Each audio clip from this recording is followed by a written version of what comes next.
గురుగారు మరో ఉత్తరం చూద్దామండి. సూళ్లూరుపేట నుండి నాగరాజ్ గారు పంపించారు. ఉప్పును చేతికి ఇవ్వకూడదు అంటారు, ఎందుకు తెలియచేయండి అంటున్నారు. ఓ మాట ఏమిటంటే లోకల్లో కొన్ని ప్రత్యేకమైన మూఢ విశ్వాసాలు వచ్చేసాయి. ఉప్పు మనం వాళ్ళకి చేతికి ఇస్తే దెబ్బలాట్లు వచ్చేస్తాయి, మిరపకాయలు ఇచ్చేసినట్టయితే ఇల్లు ఖాళీ చేసి వెళ్ళిపోతాం, వాళ్ళకి వీళ్ళకి పగొస్తుంది, ఇట్లాంటివి. దానంగా తీసుకుంటే అది తప్ప దానంగా కాకుండా తీసుకుంటే దోషం ఉండదు.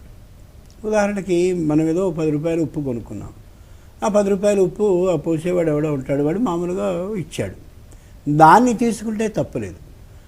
అదే వాడికి ఏవి ఇవ్వకుండా మనం కానీ వాడి నుంచి దానంగా తీసుకుంటే అది నేరం. దానం ఇయ్యవలసినటువంటి ద్రవ్యాల్లో లవణం ఒకటి.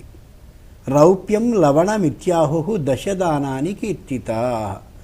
గోవు, భూమి, తిల నువ్వులు, హిరణ్య అంటే బంగారం, ఆజ్య అంటే నెయ్యి, గోధుమ అంటే గోధుమలు, భూ తిల హిరణ్య ఆజ్య వస్త్రాలు, ఇదిగో గోధుమ. అలాగే రౌప్యం అంటే వెండి, లవణం అంటే ఇప్పుడు మనం అనుకునే ఉప్పు. ఇవి దశ దానాన్ని కీర్తిత, దాన ద్రవ్యాలుగా ఇవ్వవలసినటువంటి వాటిగా లెక్కేశారు. వాటిల్లో ఇదొకటి ఉంది.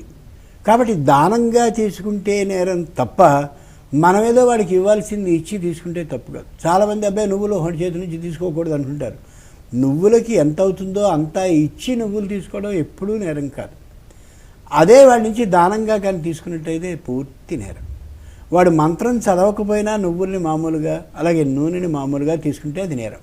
కానీ వాడికి ఆ సొమ్ముని మనం ఇచ్చేసేటువంటి సందర్భంలో ఎంతైతే మనం ఇచ్చామో అంతా మనం స్వీకరిస్తున్నాం కాబట్టి నేరం కాదు. అలా ఆలోచించుకోగలగాలి. లేని పక్షంలో అది మూఢ విశ్వాసం కిందే వస్తుంది.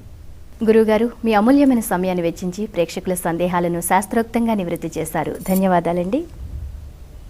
చూశారు కదా, ఇది వాళ్ళ ధర్మ సందేహాలు కార్యక్రమం. మీకు కూడా ఏమైనా సందేహాలుంటే మాకు రాసి పంపించండి. మా చిరునామా ధర్మ సందేహాలు, కేర్ ఆఫ్ భక్తి TV, road number 92, Jubilee hills, Hyderabad 5,96,000.